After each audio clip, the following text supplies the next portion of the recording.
check out this giant box from Nayo Smart. So this is a Hong Kong brand that I have never heard of, and I really want to check them out. So let's see what is inside. Oh, look at this. Love the imaging in the packaging. Enjoy the pleasure of creation and imagination anytime, anywhere. And these are little sketches, design sketches. Nice touch. This is what we're looking at though.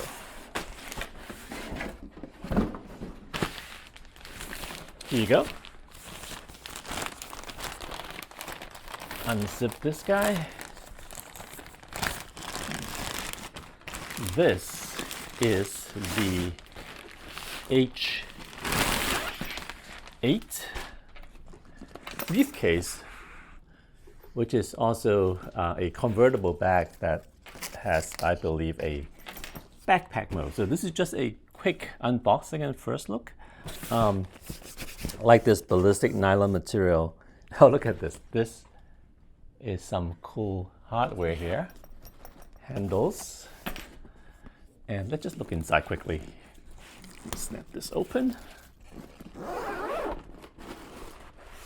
This is one compartment with straps, interior water bottle, that's nice. And of course I am a fan of this kind of design. Things doesn't fall out that way. I can totally see using this for work. And then that's the back panel. So open this up. Another wing design, I love this. This is the laptop and org area, but it has a little bit of depth to it. So I think laptop and accessories and then the rest of the stuff in front. Nice, I will do a full review very soon, but this is the H8 from Nayo Smart, a brand coming out of Hong Kong.